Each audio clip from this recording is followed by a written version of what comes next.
Well, it's my great pleasure today to introduce to listeners Minister Karen Andrews. She is the Minister for, and let me get it right now, it is Industry, Science and Technology, correct? Absolutely, spot on. And you are also the sitting member for McPherson, which is that the Gold Coast? Yes, it is. So it's the southern part of the Gold Coast. So I cover the area from Coolangatta, right on the border, through to Robina, Clear Island Waters, and then a bit into the hinterland. Right. So, I mean, obviously, there's a lot of politics in your state, probably more at a state level, but there's a lot of politics in your state, and particularly within your own region, because a lot of people from that part of Queensland rely heavily on tourism. I guess we should quickly cover this because I have seen in some of the media that you've been in, people talk to you about New South Wales people and maybe Victorian or South Australian or West Australian people not being able to go to Southeast Queensland and the effect that's having on the economy there. Would you like to I think we've got to cover that off. It's important. Yeah, absolutely. So, look, we know that there have been three sectors in particular that have been hit really hard with COVID, and that's retail, hospitality and tourism. So for destinations like the Gold Coast, which relies very heavily on tourism, problems getting visitors in here impacts on all of our businesses here. So it's crucial for us, if we're going to restore our economy, if we're going to start to grow it again, that we actually need visitation. We need people coming back into the Gold Coast. Now, I understand that in other parts of Australia that aren't so heavily dependent on tourism, that they haven't been enormously impacted if there haven't been any outbreaks, if there haven't been any positive tests for COVID there. They don't see the impact as much as we do here on the Gold Coast. And it's just devastating to walk around the shopping centres and just very local shops, the number of businesses that have actually closed down, that have removed all of their stock, where we've got commercial premises up for lease now. It's going to take quite some time to get our businesses up and running here, but we need to get the tourists coming back, obviously safely. And no one wants to be promoting or advocating for anything that's going to risk further outbreaks. But we need to understand that we have to manage our way through this crisis as well. We can't keep locking ourselves off forever. So it's a risk management issue for us now as to how we get our tourists back and how we manage it with, the hand washing, the safe distance. That's worked quite well for us here in Australia. So we can't be complacent. That is actually our biggest risk at the moment. I mean, one of the things that really gets to me, look, you're a politician, you might be able to explain this to me. It's the microcosms or the microeconomies, like the Gold Coast. That's a microeconomy, which, by the way, for anyone who lives on the Gold Coast or operates or does business in the Gold Coast, that's their only economy. That's their world, okay? They don't really care too much about what's happening in Australia, generally speaking, because in terms of their own bottom line, they're interested in what's happening in their own microeconomy. How does this trade-off operate at a political level? How does the discussion go where they say, for the greater good of all of Queensland, people in the microeconomy of the Gold Coast, McPherson, have got to suffer? I mean, because that all sounds great, the Adam Smith principle, for the greater number. But really, for anybody who's in the minority, which is the people on the Gold Coast or in that small economy, they're saying, well, what the hell? Like, why should I have to suffer for everybody? I take your point. It's about risk management. This platitude style of making a decision or a policy or building a policy and then enforcing the policy that affects the lives and the future lives of young people and all the people in your district. How does that work in a political level? Where's the debate? What's the discussion? How does it normally work? Look, I think people have been very accepting so far of the fact that there had to be restrictions in place. So people did the right thing. They did stay home. They did do all the things that they needed to do.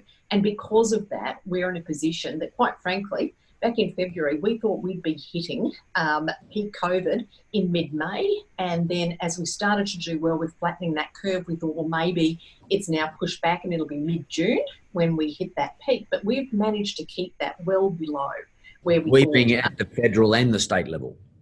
Absolutely. So it's been worked right across Australia. So all governments, but importantly, all of the people who live here in Australia have done the right thing. But now we're at the point of, okay, we're starting to come through this. Sure, we can't be complacent, but how are we going to reopen some of these businesses? And that's now the stage where people are starting to look at what are the opportunities, how do they work in the new environment? Because I think we all agree that life is not going to return to what it was 6 months ago, probably ever. It's fundamentally changed the way we live and the way that we work. So how do we adapt and transition into the new environment? And we can't keep shutting ourselves off. We've got to keep looking at ways to be creative about restarting our businesses, getting people to look at new ways to engage. And I know that the topic of our conversation is going to be about digital, but that's really important. There are some great examples right here on the Gold Coast, but all around Australia, of businesses that have changed the way that they operate. And for those that were able to do that very early on in the piece, they've had quite a success, or at least mitigated what their losses have been. So I think there's awareness that we're going to do things differently. People move to takeaway foods, to getting their favourite restaurants, for example, to have food delivered to them. They used Uber. So there's been a change in that. Businesses have responded well. Consumers have responded well. So now we've got to say, okay, well, how do we operate in the environment in which we now face life for the future? And that's the thinking that we need to start talking about. And governments need to be leading and talking to people about how they actually make that transition more permanently. So it's not just something we had to do for a couple of months. This is what the future is now going to look like for us. You've done a great job. We all appreciate that. But now let's look at how we restart. And from a political point of view, I think most people are understanding the need to fundamentally change the way that they've lived and worked. And that's been an outcome of this crisis. But now we need to look at how we use all of our learning experiences to create more opportunities. Well, Karen, I think you've been really kind there. It's not a federal government problem right now, because the federal government's done all it can, and you and I are going to talk about another federal government initiative, and the federal government's handing money out left, right and centre to all the various people who are affected by the lockdowns and the shutdowns, and which had to happen. But this is now a state government matter, and let's be clear: you're a Liberal, and the state government up there in Queensland is not Liberal, and there is politics. And from my look, I'm just standing back. I see politics all over this joint, and I for the last thing I want to do is wish COVID on anybody. But your point was very well made very early. This is about risk management. You just don't throw the baby out with the bathwater. You've got to say, okay, we can't kill off Southeast Queensland in order to have a zero number up here in the whole of Queensland. And by the way, there are a lot of anomalies also which are floating around all this. Overlaid all this is things like, massive marches going on in Brisbane where there's 20,000 people running around. So my gut feeling for business, you're right, businesses are adopting digital environments, they're adopting ways to get things delivered, etc. Business, but it's not just up to business. The environment within which business operates in Southeast Queensland needs to be fair. And for me, you don't need me to comment. For me, it's not fair. I reckon those poor buggers there are getting knocked around, irrespective of the innovation and initiatives that they're showing and the hard work and the perseverance and doing the right thing. They get knocked around because of politics. For me, I see the whole Queensland position as ill thought through. It can be easily managed. Maybe not easily managed, but it can be managed. You should not shut people down. And anyway, I'll get on to more important things, probably things that are relevant, but I need to get that off my chest. And I need to talk to a Queensland politician, even though you're not in the state government. And I know you probably share a similar view. And it's a difficult one because it's a management game. But I do want to talk to you about what you just said about the digital environment, how digital enhances people's business, particularly COVID. COVID's actually really taught us a big lesson that we probably weren't prepared to swallow some time ago. But before I get on to that, I want to talk to you about your portfolio. So industry, science and technology, there's been it's a very big portfolio. Most people have no idea what it means. Can you explain to me what your mandate is, or what your department in the portfolio's mandate is? Just so people listening to us now understand what you're talking about. Very simply, my focus is on growing Australian industry. So I don't compartmentalise industry, I look at all industries. So science and technology clearly are the enablers, probably even more so coming out of COVID, but my focus is on growing industry in its broadest possible sense. So we have some pretty significant industry sectors here in Australia, some of which we have very long-standing skills, and we have been able to prove that we have a comparative advantage, we have a competitive advantage because we've developed skills there. The standout is probably the mining and resources sector, where we are world leading with the technologies that we are using there. We're very good at mining and resources, not very good at value add, and I'll come back to that. Our ag sector is also world leading, and we do probably 25% of our manufacturing in Australia is food and food product related, so not just the processing of meats, but also with our fruit and vegetables, processing those. So there are some opportunities with that. Some of that is a learned capability, but we are geographically very well placed. We have a lot of land, we have a lot of resources that support our ag sector, but we're also using a lot of advancements in technology. We've got emerging sectors. Space is one of the ones that, again, our geographical location is good for us in the Southern Hemisphere, and it opens up lots of opportunities. And space, people think that when I talk about space, I'm talking about launch, and yes, that will be a part of it, and we do. And we'll continue to launch satellites here, but we're also keen to use the technology that we're particularly good at to support NASA, for example, on its Moon to Mars program, so the Artemis program as well. We're not giving money to NASA, but we're supporting our businesses. And NASA is actually really quite interested in talking to us about a couple of things. One is our remote operations, which we do so well in the mining sector, where many of our mines, for example, in the Pilbara, are operated from 1,600 kilometres away in Perth. So if we can do that, we can certainly support capability for NASA to go to the moon and beyond, and also our remote health capabilities. And an example for that is that when we have our scientists, for example, our communities in Antarctica wintering over, we actually manage their health from Hobart. So we're very good at what we can do with remote health operations. So that all sort of sits within my portfolio, as well as looking at things like plastic recycling. So basically every industry that is out there that we have in Australia, I have some input into in terms of managing it, trying to set it up for the future, and dealing with the issues along the way. And from a science and technology point of view, again, it's playing to Australia's strengths, working with our global partners on research and development. And of course, technology, we've got enormous opportunities there. And when you look at the statement that the PM made a little while ago, that he wants Australia to be a leading digital nation by 2030, it's going to be our technology that we're going to need to make sure is certainly enabling the outcomes in our industries. And I guess to pull it all together, we know that we are a high wage nation. We do have high energy costs. So if you're looking at how we're going to become competitive and how we're going to increase productivity and outputs, we're going to have to look at research, we're going to have to look at science, and we're going to have to look at technology to improve our outputs. So, okay, so given what COVID's launched upon us, and given some of the revelations out of COVID, that is a reliance on others to supply us or do the value add on our own resources, in your portfolio, what is as the PM tapped you on the shoulder said, look, Minister, we've now got to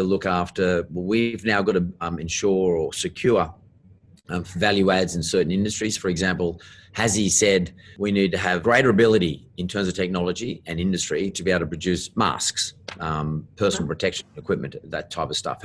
Do you have those conversations with the Prime Minister? Does he actually say to you, Karen, can we look at this stuff, and how can we do something to enhance our technology in this country to make sure that we can build it at a cost that's bearable? Yep, absolutely we do. And I have similar conversations in particular with my cabinet colleagues as to what the opportunities are. And if you're looking at Australian industry, then every single member of cabinet is going to have a role to play in making sure that we are building our industry capability here in Australia. But you've actually touched on a really important part that became really apparent during COVID, which is our reliance on raw materials in particular, but also for finished product from other nations overseas. And what we found was that, to use the example within the PPE, personal protective equipment, we had one manufacturer of face masks here in Australia that was producing about 2 million masks a year. Now, that wasn't going to be anywhere near what we needed to do, and we couldn't source those products from overseas for a while. So we had to look at the support that we can give to help that business ramp up, to look at how we can start bringing in capability to manufacture masks here in Australia. That also led to the issue of looking at our supply chains, because the raw materials that we needed, the filter material, we don't produce or didn't produce in Australia at the time. We were relying on bringing that in from overseas. Now, we used all the resources that we possibly could, DFAT in particular, to engage internationally to see where we could source this material. I think we ended up buying some of the filter material from Scotland to bring it into the country. But we also then looked at how we could develop that capability ourselves. So CSIRO took the lead with developing a new filter material, which is wool-based. And of course, we've got lots of wool in Australia, so supply in that case wasn't going to be a huge issue. But we've had other people now start to step into the market to look at what they can do to supply those raw materials, or input materials. So I think what it's demonstrated is that there are some things that we need to be able to supply ourselves, and that's very different to what we might want. It's what do we actually need in a time of crisis. And we know that there was a demand for personal protective equipment, whether it was face masks, gowns, gloves, etc. So we're looking at what that capacity is going to be so that we can look after ourselves if and when we're required to in the future. And then it's looking at what are our core capabilities that we can develop here in Australia, so that we are looking at the whole job creation, the economic opportunities that are going to come to us out of COVID. So that's the very broad discussions that we're having now. The PM is absolutely engaged in this, and I say at every chance that I can that industry is going to lead us out of the COVID crisis, and we have to be supporting small, medium and large businesses. We have to be making sure that they are as productive as they possibly can, but they're very targeted. And I think there's been a risk for many years in Australia. We have focused on trying to be all things to all people, and we have to look very clearly at what our strengths are, what our capabilities, and how we can maximise that in the future without trying to have a very broad scattergun approach that isn't delivering the outcomes that we need. Yeah, well, that's so. Would you mind giving me and our listeners some insight? Like, that's backfilling. I mean, that's making sure, for example, we have enough personal protective equipment for the future if this ever happens again. But of course, when it happened, we didn't know what we needed because we didn't know what we didn't know. Yep. What about in terms of future proofing? Do you guys say, when I say you guys, I mean you and the Prime Minister and, Minister of Small Business and whoever else there is, the Treasurer, the T, you all sit down in a room and you're sitting around having a cup of tea at Lamingtons and sort of saying, okay, we've got to future-proof Australia. Some other thing could come through, some other new biosecurity disaster could come through that we never thought of before. It's simply like the way we never thought of COVID-19.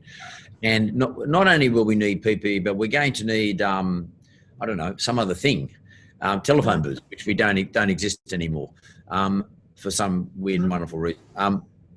do you sort of sit down and say, okay, well, in a casual way, look, that's something else I think we need, and then allocate resources to do the work on that, and then build up a program as to how to make sure it's secured here in Australia and we have the right stuff for the next event, because there probably will be another event. I don't want to be spooking anyone. Seems like events come this way, come to us more often these days. Yeah, absolutely. And let's be realistic. We've had SARS, we've had MERS, we've now got COVID-19. We don't know when that is actually going to end. The prospect of there being further issues with viruses is real. So, and you're right that when we're looking at PPE, we're actually looking backwards and saying, well, we didn't have that, so we need to make sure that we have that capacity. We don't know. Right, that's great. You tick that. But what about future-proof? Absolutely, and that's where health and particularly medical technologies is going to be really important to us. And we are part of the world race to develop a vaccine and or a cure for COVID-19. That again meant that we had to look at what our capability was for a vaccine here. We don't know what that's going to be. We don't know whether it's going to be a nasal spray. We don't know whether it's going to be an injectable. We don't know whether it's going to be a tablet or a capsule at this stage. But we're looking at what we've got, and we need to make sure that we've got capacity for the future to manufacture the drugs that we need. Now, we do have good supplies. We do keep very good stock levels of pharmaceuticals here in Australia, our medicines, but we need to look at setting ourselves up so that we can pivot our manufacturing as required to manufacture something if we need it. Are we looking at future-proofing broadly across the economy? Absolutely. And we need to have a resilient economy, which means we can't have all the eggs in the one basket, but we have to be reasonably strategic. So what I'm doing, and I'm talking to my colleagues about, is having a broad base for our economy, and then looking at the areas where we can be world leading, because we can't compete in every industry, but there are some areas that we know that we can do well in. And by building in those specific areas, we are going to strengthen our economy. We're going to create the jobs. And if we're doing the value add, which is so important to us, then we will be not just relying on our resources or our primary products, our ag products. We'll actually be manufacturing and producing the goods that the world is going to be looking for in the future. Well, it's nearly like we need to have a minister for future problems, like someone who can sort of sit down and scan all those other people who are out there building all these conspiracy theories about what's going to be next, and there's no shortage of that, and then saying, well, these are the most likely, and this is the stuff we need to have in place for that future. But I guess we're and that's a great discussion, and that's a really long discussion. But I do know one thing that we are not strong at, and the only reason I know is because in 2018 I chaired a task force, and my findings were, or the task force findings were, that Australia was a little bit behind many other countries equivalent to ourselves in terms of the adoption of digital, particularly in the small to medium business arena, SMBs. A number of recommendations were made, and that comes within your portfolio. And I'm pleased to say that you have made some announcements in relation to assisting Australians become more digitally aware and more digitally capable. Do you want to just take us through what your department is doing, what your portfolio is doing in that regard now? Because this is a great initiative. Unfortunately, it's a difficult one. Digitisation, most people don't even know what we're talking about, but maybe you can explain it out for us. Absolutely, and thank you for all of the great work that you did, and for the report, because I think it's been really important for us to be able to shape what the future is going to be, and that's critical now, particularly coming out of COVID.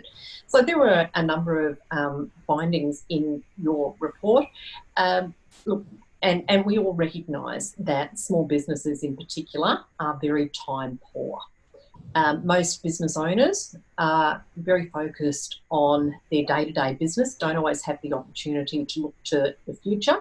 And when they're looking at the ability to go digital, often it does get put into the too hard basket, or they can pay people a lot of money to establish a website that is not user-friendly. Sometimes it doesn't even have an online shop associated with it. And of course, for many small business operators, managing an online presence is extraordinarily difficult. And I guess just to digress a little bit, one of my concerns coming out of COVID is that there has been a significant transition to digital presence for businesses that may not have had that before. I'm concerned that they will think it's a set and forget, and it's not. You actually have to maintain your website. You have to maintain your online presence, and it's an entirely different way of doing business to having a shop front where you've got passing traffic and you have the opportunities to advertise there.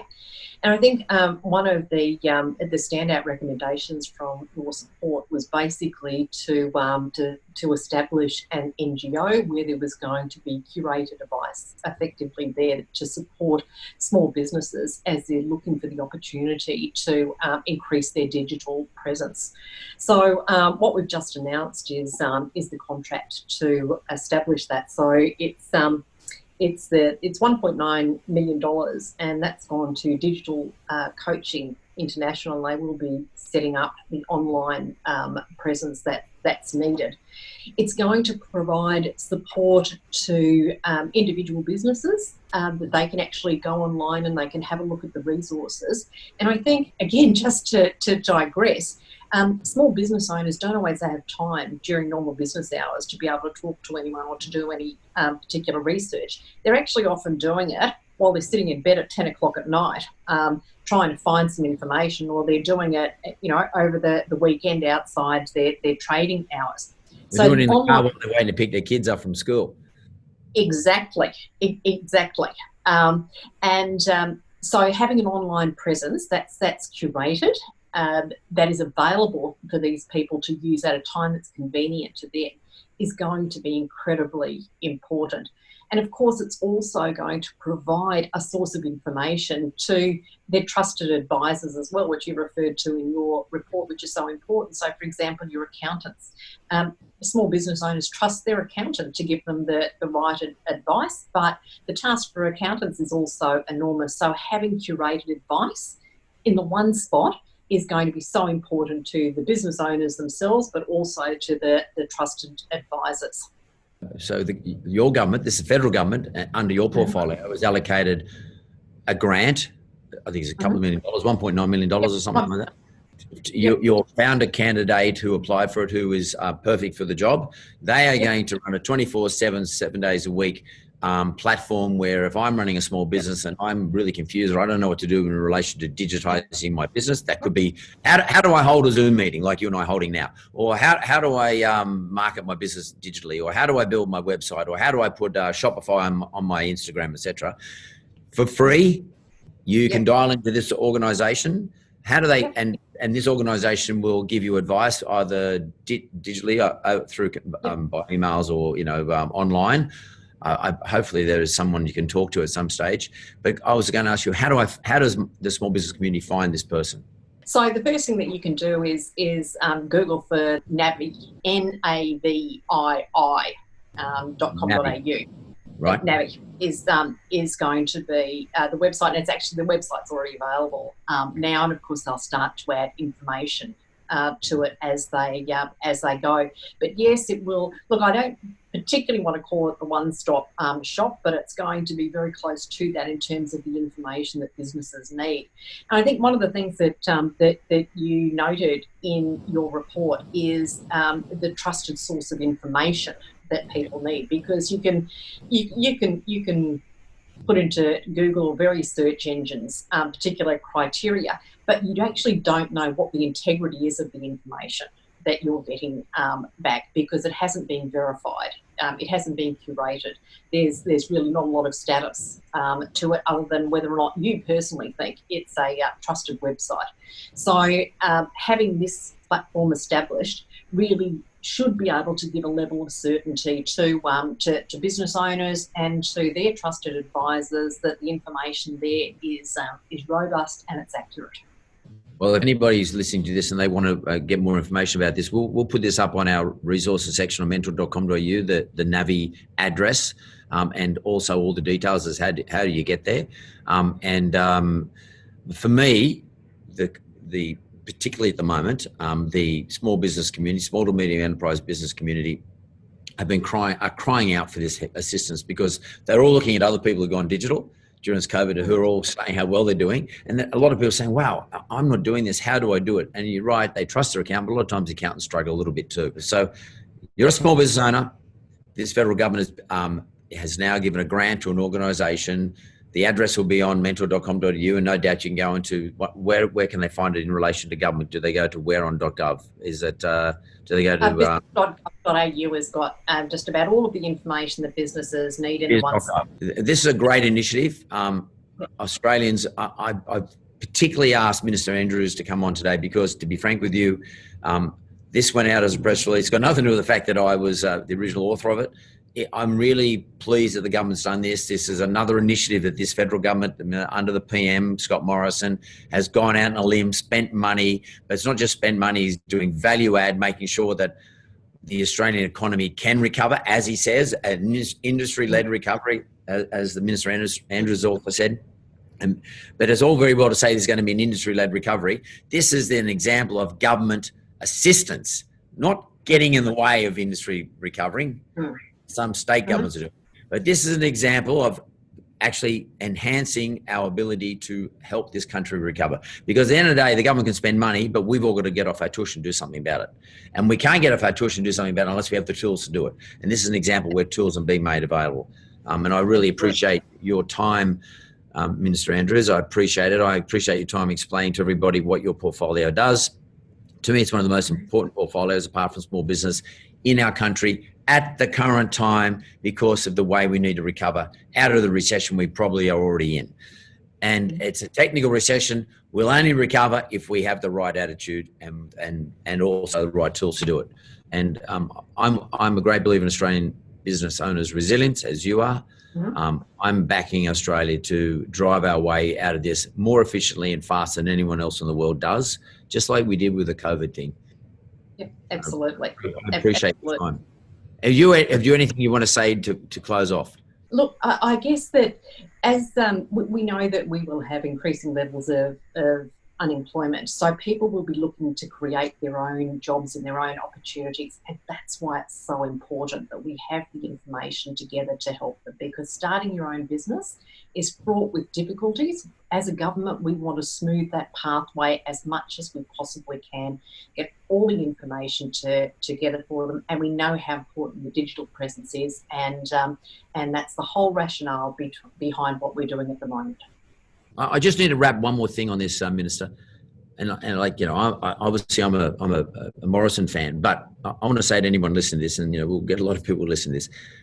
It's not just these initiatives. You've got to understand that this government actually is interested in helping small businesses do well. They've reduced the tax rates. They're doing so many things for right now during this COVID period in terms of grants, assistance, financial assistance, their ability to deal with the ATO and the way the ATO is actually handling relationships with taxpayers or organisations that collect tax on behalf of various things is incredible. So I want to say thank you very much.